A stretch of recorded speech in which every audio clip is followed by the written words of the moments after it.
Welcome back दोस्तों। आज मैं आपके सामने लेकर आ चुका हूँ मिस्सू लिव परवेन जॉव का पार्ट 2।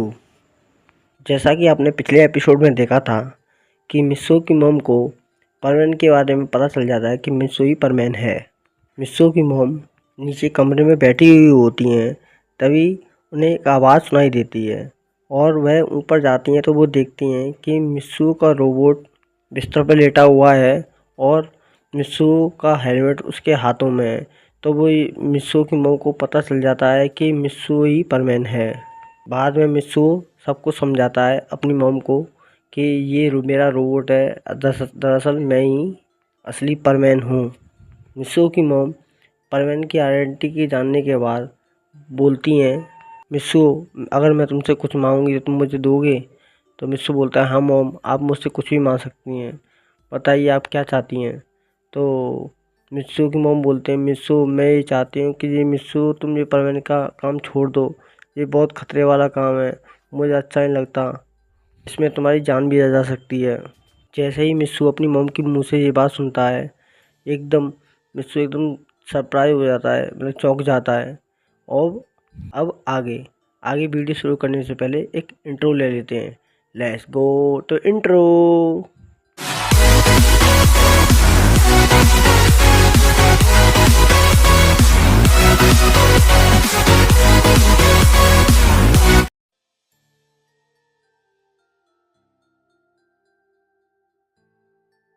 आगे मिस्सू बोलता है, मॉम आप ये क्या कह रही हैं? अगर मैंने आपको यहाँ अगर मैंने ये परमानेंट ड्यूटी छोड़ दी तो शहर की रखवाली कौन करेगा और शहर में क्राइम बहुत बढ़ जाएगा। मिस्सू की मॉम बोलती हैं, मैं कुछ नहीं सुनना चाहती, बाकी सारे परवन हैं ना, तुम चले जाओ, कोई फर्क नहीं पड़ता, इसलिए बोल रही हूँ, तुम मेरा कहना मान लो। अब मिस्सू अपनी मॉम के बातें को बारे में सुनता है और सोचता है, ठीक है मॉम, मैं अपनी परमानेंट की जॉब छोड़ दूंगा, लेकिन एक दिन का मुझे और एक मौका दीजिए कि मैं एक दिन और परमानेंट बन के रहूं। मिन्सू की मॉम कहती हैं, चलो ठीक है, एक दिन की बात है, तुम एक दिन पर परमानेंट बन के रह सकते हो, तुम एक दिन अपनी परमानेंट ड्यूटी कर सकते हो, लेकिन ध्यान रहे तुमने जैसा कहा है मैं वैसा ही सुनना चाहती हूँ। तुमने मुझसे प्रॉमिस किया है कि तुम अपनी परमानेंट जॉब छोड़ोगे और मैं यही चाहती हूँ। मिस्सू की मॉम इतना कहकर नीचे अपने कमरे में चली जाती हैं और मिस्सू ऊपर कमरे में बैठकर रोबोट की तरफ देख रहा होता है। रोबोट बोलता है, मिस्सू तुम अब क्या करोगे? तो मिस्सू बोलता है, मॉम ने मुझसे कहा है कि मैं परवीन की जॉब छोड़ दूं, अब मुझे परवीन की जॉब छोड़नी पड़ेगी। मिस्सू का रोबोट बोलता है, मिस्सू तुम ऐसा नहीं कर सकते, अगर तुमने परवीन की जॉब छोड़ दी तो बाकी के शहर में क्राइम बहुत बढ़ जाएगा और परेशानी आएगी बाकी की सारी परवीन को। और तुम भी तो, तुम्हारा तो एक ही ड्रीम है बचपन से अब तक कि तुम्हारी जान भी चली जाए, तुम अपनी परमानेंट ड्यूटी कभी नहीं छोड़ोगे, आज क्यों? फिर मिस्सू एक ही बात बोलता है, क्योंकि मेरी मॉम ने बोला है और मैं ऐसा ही करूँगा, मैं मॉम की बात कभी नहीं टाल सकता। इतना कहकर वह रोबोट को डीएक्टिवेट कर देता है और कवर्ड में रख देता है। सीन अगले दिन का देखा जाता है। अगले दिन मिस्सू रोजाना की तरह स्कूल जाता है और इस बार मिस्सू ने अपना होमवर्क भी कंप्लीट किया था और स्कूल समय पर भी चला गया था, क्योंकि मिस्सू को रात भर नींद नहीं आई थी। बस ये बात सोच रहा था कि बस मेरे पास आज ही का मौका है और इसके बाद मैं परवीन नहीं रहूँगा, एक नॉर्मल लड़का बन जाऊँगा, इसीलिए तो मैं आज से अभी से ही इस बात की आड़ डाल लूँ तो अच्छा रहेगा। सच्चाई हमेशा कड़वी होती है और वो सही होती है। मिस्सू के सर काफ़ी हैरान होते हैं मिस्सू को जल्दी देखकर। मिस्सू सर बोलते हैं, मिस्सू तुम आज टाइम पर आ गए, चलो सभी बच्चों अपना होमवर्क निकालो। और मिस्सू अपना होमवर्क सर के डेस्क पर रख देता है। सर चौंक जाते हैं कि मिस्सू अपना होमवर्क भी कंप्लीट करके लेकर आया है, आज ये कैसे हो गया। और सारे बच्चे मिस्सू की तरफ देख रहे होते हैं, तभी मिस्सू कुछ नहीं बोलता और अपने डेस्क पर फिर जाकर बैठ के चला जाता है। बस वह काफ़ी दुखी लग रहा होता है। तो इसी तरह से क्लास का समय आज स्कूल समाप्त हो जाता है और मिस्सू अपने घर पे चला जाता है। घर आने के बाद मिस्सू की मॉम बोलते हैं, मिस्सू जाओ यहाँ पर आओ, मिस्सू अपनी मॉम के पास आता है और मिस्सू की मॉम उसे खाना देने लगती है। तो मिस्सू कहता है मॉम मुझे भूख नहीं है। तो मिस्सू की मॉम बोलती है नहीं, तुम्हें कुछ तो खाना पड़ेगा, मुझे पता है तुम सुबह बिना कुछ खाए चले गए थे, यही बात कहकर मुझे भूख नहीं है। तो मिस्सू की मॉम उसे मिस्सू को खाना खिलाने लगती हैं अपने हाथों से। मिस्सू सोचता है मिस मॉम मुझसे बहुत प्यार करती हैं, बस यही प्यार मेरे काम में अड़चन पैदा कर रहा है, क्योंकि कोई भी माँ ये नहीं चाहती कि उसका बेटा खतरे में पड़े। मॉम को पता चल गया है कि मैं ही परवीन हूँ और मैं इतने खतरे वाले काम करता हूँ, तो मॉम को कितना कैसा लग रहा होगा मैं ये सोच ही सकता हूँ। मैं महसूस कर सकता हूँ कि मॉम को कितना बुरा लग रहा होगा। मॉम को अब कैसा लग रहा होगा। तो मॉम बोलती हैं मुझे पता है तुम चले जाते थे तो मुझे कितना डर लगा रहता था, तुम्हें छोटी मोटी चोटें आती थी तो मेरा दिल कितना घबराता था। अब मुझे पता याद आया कि तुम्हें जब से कितने सालों से परमानेंट ड्यूटी कर रहे हो, तुमने मुझे कुछ बताया ही नहीं कि तुम कितने सालों से इस परमानेंट का काम कर रहे हो। तो मिस्सू बताता है कि मॉम मैंने आपको सब कुछ बता दिया कि मैं कब से काम कर रहा हूँ। पता है मिस्सू तुम इतने खतरे वाले काम करते हो, मुझे बिल्कुल डर लगता है। मैं हमेशा से सोचती थी तुम्हें इतनी चोटें कैसे आ जाती हैं, मैं तुम्हारा हमेशा से ख्याल रखती थी, फिर पता नहीं कितनी चोटें तुम्हें कहाँ से लगती रहती हैं। मुझे तो जब पता चला तब कबाब साहब से मैं बातें करने गई थी और तुम्हारे टीचर से भी पूछा, जब मुझे पता चला तुम मुझसे झूठ बोलते हो। तब मिस्सू बोलता है मॉम मुझे माफ़ करना, लेकिन ये हम लोगों की ड्यूटी होती है कि हम अपनी आइडेंटिटी किसी को नहीं बता सकते। अगर हमने ऐसा किया तो हम लोगों को जानवर बना दिया जाता है, और आपने मुझसे प्रॉमिस किया था कि मैं आपकी बल्कि मेरी आइडेंटिटी आप मुझे कहीं किसी को नहीं बताएंगी। तो मिस्सू की मॉम बोलती है हाँ मैंने ये वादा किया था, लेकिन तुम बस आज के लिए। मिस्सू कहता है मॉम मेरे परमानेंट ड्यूटी का टाइम हो गया है, मैं जाने वाला हूँ। तो मिस्सू की मॉम कहती हैं ठीक है तुम जा सकते हो, लेकिन आज ही के लिए ध्यान रहे और अपना परमानेंट सेट और रोबोट अपने साथ ले जाओ, तुम्हें वापस भी करना है। मिस्सू अपना परमानेंट कर मतलब अपना रोबोट लेकर वहाँ पहुँच जाता है ड्यूटी के लिए।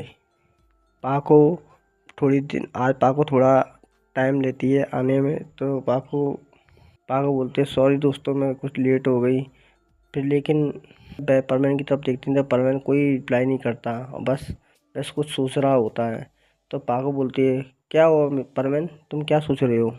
तो परवीन बोलता है पाको कुछ नहीं, तो चलो पेट्रोलिंग करते हैं, और वो पेट्रोलिंग करने लगते हैं। तो पाको एक नोटिस करती है कि परवीन काफ़ी सैड नहीं रहा होता है, बस एक चुप चुप चुप हो रहा होता है, दुखी नहीं रहा होता है। तो पाको सोचती है क्यों क्या ये टाइम सही रहेगा मिस्सू को अपनी दिल की बात बताने के लिए। वो अपने मन में सोच रही थी कि मैं आज अपने मिस्सू को अपनी दिल की बात बोल दूं कि मैं उससे कितना प्यार करती हूँ। पाको का ध्यान कहीं और होता, तभी उसके ऊपर से एक बड़ी सी चट्टान गिरने वाली होती है। तभी परवीन देख लेता है और परवीन पाको को बचा लेता है और चट्टान को ऊपर ही लपक कर वो फेंक देता है। तो पाको से बोलता है पाको अपना ख्याल रखा करो, तुम्हारा ध्यान किधर है। पाको बोलती है तुम हो ना ध्यान रखने के लिए, तो मुझे चिंता करने की क्या ज़रूरत है। परवीन बोलता है मैं तुम्हारे साथ हर समय नहीं रहूँगा। तो पाको बोलती है तुम ऐसी बातें क्यों बोल रहे हो परवीन। तो परवीन बोलता है सब जान जाओगी। काम ख़त्म होने के बाद सब लोग अपने अपने घर जाने के लिए जा रहे होते हैं। तभी पाको बोलते हैं चलो परवीन हम दोनों आज एक रेस्टोरेंट में चलते हैं, काफ़ी टाइम नहीं हुआ है, तब तक हम कुछ खा ही लेंगे। तो परवीन बोलता है तुम चले जाओ, आज मेरा मन नहीं है कुछ खाने का। पाको बोलते तुम खाने के लिए मना कर रहे हो, तुम तो हमेशा खाने के लिए हमेशा तैयार रहते थे कि चिंता मत करो बिल मैं दूंगी, तुम्हें बिल नहीं देना है। तो परवीन बोलता है नहीं पाको आज मेरा मन नहीं है कुछ खाने को, तुम ऐसा करो तुम घर चली जाओ। फिर पाको बोलती है ठीक है तुम्हारा मूड अच्छा नहीं लगता आज मुझे, तुम जाओ, मैं ठीक है मैं यहीं जा रही हूँ। तो इतना कहकर वो चली जाती है। फिर परवीन वहाँ खड़ा होता है। फिर परवीन सोचता है चलो टाइम हो गया है, और वह अपने परवीन को बल्कि अपने बैग को निकालता है और परवीन को कॉल लगाता है और परवीन से कहता है परवीन मुझे आपसे अभी मिलना है। थोड़ी देर बाद परवीन वहाँ आ जाते हैं। तभी पाको सोचती है अरे परवीन का आज का मूड तो ख़राब है, लेकिन कल को मैं उससे पूछ लूँ, कल तो आ सकता है ना। फिर पाको वापस परवीन की तरफ लौटने लगती है तभी बर्डमैन आते हैं। बर्डमैन बोलते हैं, बताओ मिस्सू, तुम्हें मुझे कैसे, क्यों याद किया, क्यों बुलाया मुझे? ऐसी भी क्या बात हो गई थी, तुमने मुझे यहाँ बुलाया? तुम मुझे वेब से भी कॉल भी तो कर सकते थे। तो बर्डमैन बोलता है, कुछ ऐसी बातें होती हैं जिसमें मैं पेज पर नहीं कर सकता था। तो बर्डमैन बोलता है, ये लीजिए बर्डमैन, मेरा रोबोट और मेरा परमानेंट हेड, मैं परमानेंट जॉब छोड़ रहा हूँ। जैसे ही ये बात सुनते हैं बर्डमैन एकदम शॉक हो जाते हैं। क्या क्या कह रहे हो मिस्सू? तुम परमानेंट की जॉब कैसे छोड़ सकते हो? ऐसी क्या बात होगी जो परमानेंट की जॉब छोड़ रहे हो तुम? मिस्सू एक बात बोलता है, नहीं, मेरा कोई मन नहीं है, मेरा मन मन बढ़ चुका है परमानेंट की जॉब से। और ये कहते हुए मिस्सू की आंखों में आंसू आ रहे होते हैं। तो बर्डमैन समझ जाते हैं, चलो कुछ बात हो गई है। तो वो अपने मॉनिटर की स्क्रीन पर देखते हैं कि क्या क्या हुआ है अब तक मिस्सू के साथ। तो वो मिस्सू के मॉनिटर पर देखते हैं तो उसकी माँ को पता चल जाता है, और जो बात हुई है बर्डमैन को पता चल जाता है। बर्डमैन बोलते हैं, मुझे सब पता चल चुका है मिस्सू, तुम्हारे बारे में क्या क्या हुआ है तुम्हारे साथ। तुम टेंशन मत लो, मैं तुम्हारी मॉम की मेमोरी इरेज कर दूंगा। इसके बाद तुम्हें अपनी परमानेंट की जॉब भी नहीं छोड़नी पड़ेगी। तो मिस्सू बोलता है, आप ऐसा नहीं कर सकते, मैंने अपनी मॉम को प्रॉमिस किया है, और आप अगर ऐसा करेंगे तो मुझे बहुत बुरा लगेगा। मैं अपनी मॉम की कही हुई बात को मना नहीं कर सकता। प्लीज़ मेरी बात सुनिए वो बर्डमैन, आप मेरी मेमोरी मिटा मिटा सकते हैं, लेकिन मेरे कहने का मतलब ये है कि अगर आपने मेरी मॉम की भी मेमोरी इरेज की तो आपको मेरी भी मेमोरी इरेज करनी पड़ेगी। क्योंकि मैं सबको धोखा दे सकता हूँ लेकिन अपनी मॉम को नहीं दे सकता, क्योंकि मैं अपनी मॉम से बहुत प्यार करता हूँ। बर्डमैन समझ जाते हैं कि मिस्सू को अब इस वक्त समझाने का कोई फ़ायदा नहीं है, इसलिए वे मिस्सू से ज़्यादा बहस नहीं करते और मिस्सू से उनका परमानेंट सेट ले लेते हैं और रोबोट भी ले लेते हैं। और तभी पाको बाहर दूर खड़ी हुई सब देख रही होती है। तभी पाको आती है, तो बर्ड रुक जाए बर्डमैन, आप ये क्या कर रहे हैं? और मिस्सू, तुम अपनी परमानेंट की जॉब ऐसे नहीं छोड़ सकते, तो हम सबको अकेला कैसे छोड़ सकते हो, वो भी ऐसे समय पर जहाँ हम सब लोगों को ऐसे परमानेंट की लीडर की ज़रूरत है, जिसकी जगह कोई नहीं ले सकता। परमानेंट, तुम्हारी जगह कोई नहीं ले सकता, तुम एक अच्छे लीडर हो। अगर हमसे कोई गलती हुई है तो हमें माफ़ कर दो, तुम हम सबको छोड़ की बात मत करो, प्लीज़ परमानेंट। ऐसे कहते हुए पाको भी आंखों में आंसू आ रहे होते हैं। तभी मिस्सू बोलता है, नहीं पाको, इसमें मैं कुछ नहीं कर सकता, इसमें मेरी मॉम का फैसला है और मैं अपनी मॉम का फैसला कभी नहीं टाल सकता। इतना कहकर वह अपने घर की तरफ चला जाता है। तभी मिस्सू एकदम जा रहा होता, तभी सोचता है, तो रुक जाता है वहाँ पर और बोलता है, पाको, क्या तुम मुझे घर तक ड्रॉप कर दोगी? तो पाको बोलती है, ठीक है। तो पाको क्या करती है, मिस्सू को उसके घर तक ड्रॉप कर देती है। और पाको जब इसे ड्रॉप कर देती है तो मिस्सू की मोम उसके घर पर होती है।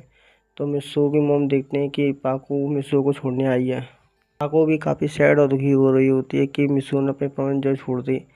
तो मिस्सू की मोम से बोलती हैं कि ये आपने क्या कह दिया मिस्सू से, वो अपनी परमानेंट की जॉब छोड़ रहा है सिर्फ आपके लिए। मिस्सू की मोम बोलती हैं, उसी में उसकी भलाई है, क्योंकि मैं नहीं चाहती मेरा बेटा खतरे में पड़े। वह पाको मिस्सू की मोम से बहस करने लगती है। तभी मिस्सू बोलता है, पाको, मेरी मोम से बहस मत करो, मैं तुमसे कह रहा हूँ, मेरी मोम जो कुछ कह रही हैं, जो अपने मन की जो कुछ कह रही हैं सही कह रही होंगी। जो कोई भी माँ अपने बेटे के लिए गलत नहीं सोच सकती।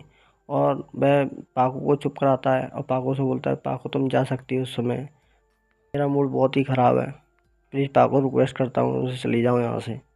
और पाको काफ़ी दुखी होती है कि मित्सु क्या बोल रहा है उससे, और वह इतना कहकर वापस चली जाती है अपने घर की तरफ। घर पहुंचने के बाद पाको की रोबोट पाको को मिलती है और पाको के रोबोट को पाको को देख देती है कि पाको काफ़ी दुखी नजर आ रही होती है। तो पाको रो रही होती है, तो पाको की रोबोट उसे चुप कराती है और रो से गले लग जाती है पाको की रोबोट से। पाको रोने लगती है जोर जोर से कि मिस्सू, मिस्सू। तो पाको की रोबोट बोलती है, क्या हुआ मिस्सू को, क्या हुआ मिस्सू को? तो पाको बोलती है, क्योंकि मिस्सू हम सब लोगों को छोड़कर जा रहा है। फिर पाको मिस्सू अपनी मतलब पाको अपनी रोबोट को सब कुछ बताती है, जो जो हुआ था सब कुछ पढ़ने के साथ। तो पाको की रोबोट को भी काफ़ी दुख होता है। और इसी के साथ आज का दिन भी ऐसी तरह समाप्त हो जाता है। सीन देखा जाता है अगले दिन का। अगले दिन की शाम की पेट्रोलिंग के समय पर पायान और बूबी दोनों परवीन का इंतजार कर रहे होते हैं। तभी पाको बोलती है, चलो यहाँ से, चलते हैं पेट्रोलिंग करने के लिए, टाइम हो गया है। तो पाको मतलब पायन बोलता है तुम्हें मिस्सू का इंतज़ार नहीं करना। तो पाको बोलते हैं तुम चलो, मिस्सू आने वाला आज के बाद तो कभी नहीं आएगा। अब पायन बोलता है क्या हुआ, तुम लोगों के बीच में फिर से झगड़ा हो गया क्या? मैं तो परेशान हो गया हूँ। पायन बोलता है मैं तो परेशान हो गया हूँ तुम लोगों के झगड़े ही शांत करा करा कर। तुम लोग ऐसा काम करते क्यों हो, क्या बात हो गई? तो पाको बोलते तुम लोग को हमेशा ऐसा क्यों लगता है कि हमेशा मैं ही झगड़ा करती हूँ? फिर परवीन की तरफ कहता हाँ परवीन ने किया होगा, परवीन ने भी झगड़ा नहीं किया। फिर पायन बोलता है ऐसा क्या बात हो गई इससे तुम इतनी नाराज़ हो? तो पाको सब बताती है कि मिस्सू ने अपना काम छोड़ दिया। तो जैसे ही पायन सुनता वो पायन भी चौंक जाता है, क्या परवीन ने अपना काम छोड़ दिया? मुझे विश्वास नहीं हो रहा है, परवीन काम छोड़ सकता है वो भी अपना? मुझे तो विश्वास नहीं हो रहा इस बात का। तो पाको बोलती है ऐसा ही हुआ है, उसकी मॉम को उसके बारे में पता चल गया, उसकी मॉम ने उससे प्रॉमिस ले लिया कि मैं अपनी परमानेंट जॉब छोड़ देगा, और उसने ऐसा ही किया। और वो इतना कहकर अपनी पेट्रोलिंग के लिए चली जाती है। और पायन और भी दूर खड़े होकर बस पाको को देख रहे होते हैं। वह समझ जाते हैं कि पाको ने जो बात बोली है वो उसको अपने दिल पर पत्थर रख कर बोली है। दरअसल वह पाको को बारे में सब जानते हैं कि मिस्सू से वो कितना प्यार करती है। अब पाको पहले की तरह हमेशा मिस्सू के साथ नहीं रह पाएगी, ना टाइम स्पेंड कर पाएगी जितना कि वो पाको बन के करती थी। पाको दरअसल वह ज़्यादातर इसलिए बनती थी, आपने सभी ने तो देखा होगा कि ज़्यादातर मिस्सू मेरे की रोबोट ही मिस्सू मेरे बन के रहती है। ज़्यादातर वक्त में पाको मतलब मिस्सू मेरे पाको बन के रहती थी सिर्फ परवीन के लिए, क्योंकि परवीन पाको को अच्छा लगता था परवीन के साथ रहना, बातों में घुलना, अपने साथ टाइम स्पेंड करना। क्योंकि छोटी छोटी नादानी पाको को खूब हंसाती थी और काफ़ी खुश करती थी। पाको को एक तरफ से बहुत बुरा भी लगता था, क्योंकि आपको सभी को तो मालूम है मिस्सू कैसा है, और पाको को हमेशा चिढ़ाता रहता था। लेकिन पाको इन सब में एक खुशी ढूंढती थी। उसे परवीन की शरारत में एक हंसता हुआ एक चेहरा नजर आता था, वो था खुद का। पाको तो हंसना ही भूल गई थी, उसे मिस्सू ने ही हंसना सिखाया था पाको को, तो कि किस तरह से खुश रहा जाता है। पाको तो मिस्सू के साथ रहते रहते एक छोटी बच्ची बन जाती थी और हट करने लगती थी। और आप सभी ने तो देखा होगा कि मिस सुमेर कितनी शांत स्वभाव की रहती है, लेकिन पाको बनने के बाद वही मिस सुमेर कितनी खुल जाती हैं और अपनी ज़िंदगी आज़ादी से जीने लगती हैं। इसी तरह से कुछ दिन बीत जाते हैं। अब मिस्सू के पास कोई ऑप्शन नहीं रहता था सिवाय पढ़ाई के, और वह सिर्फ पढ़ाई करता था। अब पढ़ाई करते करते अब मिस्सू काफ़ी पॉपुलर भी हो चुका था, क्योंकि वो पढ़ाई में इतना फोकस देने लगा था। सभी उसने क्लास के इतने बच्चे थे जो टॉप करते किया करते थे, उन सबको पीछे छोड़ दिया। अब तो बाकी सारे लड़के भी उससे चलने लगे थे, और यहाँ तक कि मिच्ची को भी अब परवीन को बारे में मैं भूल ही गई थी, क्योंकि पूरे जापान शहर में ये खबर फैल गई थी कि परवीन अब जा चुका है, परवीन अपने घर जा चुका है। मिच्ची की भी अब मिस्सू के साथ थोड़ा थोड़ा टाइम स्पेंड करते करते मतलब मिच्ची को भी मिस्सू को पसंद करने लगी थी। वह सोचने लगी थी जब परवीन यहाँ था ही नहीं, परवीन वैसा भी मेरे लायक है ही नहीं था, वह तो सिर्फ पागू के साथ घूमता रहता था। दरअसल सच बात तो ये मिस्सू ही मेरे लिए सच्चा रहेगा, क्योंकि मिस्सू एक अच्छा फ्रेंड है और वो अब तो काफ़ी अच्छा भी बन चुका है और पढ़ाई में भी काफ़ी अच्छा है। मिच्ची को मिस्सू के करीब आती है और मिच्ची को बोलती है मिस्सू आज मैंने बहुत अच्छी कुकीज़ और केक बनाए हैं, क्या तुम आज आज रात के लिए मतलब कि आज के लिए तुम मेरे घर पर आओगे? तो मिस्सू बोलता नहीं नहीं मिच्ची को मेरा मन नहीं है कुछ खाने को। तो मिच्ची को बोलते क्या तुम भी ऐसी बातें करते हो, तुम मेरी दोस्त की भी बात नहीं मानोगे, मैं तुम्हारी सबसे अच्छी दोस्त हूँ ना, तुम मेरी भी बात नहीं मानोगे? तो मिच्सू कहता है, पहले तो मिच्सू मना करता है, लेकिन बाद में मिच्सू की रिक्वेस्ट करने से बाद में मान जाता है। मिस्सू जब मिच्छु के साथ जा ही रहा होता है तो सब जगह एक ही बात चल रही होती है कि Parveen please back, Parveen please वापस आ जाओ, परवीन प्लीज़ वापस आ जाओ, और ये बात उसके कानों में बार बार गूंज रही होती है। तभी मिस्सू बोलता है, मिस्सू एकदम काने बंद कर लेता है। तो मिच्छु को बोलती है क्या हुआ मिस्सू, तुम्हें क्या हुआ? मिस्सू बोलता है तुम ठीक है, तुम हम दोनों जल्द से जल्द घर चलते हैं। तो मिस्सू मिच्छु को साथ लेकर जल्द से जल्द भागने लगता है, और मिच्ची को अपने घर की तरफ रुकी जा ही रही होती है। मिस्सू अपने घर से भाग जाता है, मतलब घर की ओर भाग जाता है। मिच्ची को बस दूर से देख रही होती है मिस्सू को हो क्या गया है। मिस्सू घर आने के बाद अपने घर का दरवाज़ा बंद कर लेता है। और इसी के साथ ये पार्ट यहीं समाप्त होता है। नेक्स्ट पार्ट में आपके सामने बहुत जल्द पेश करूँगा। Bye, sayonara.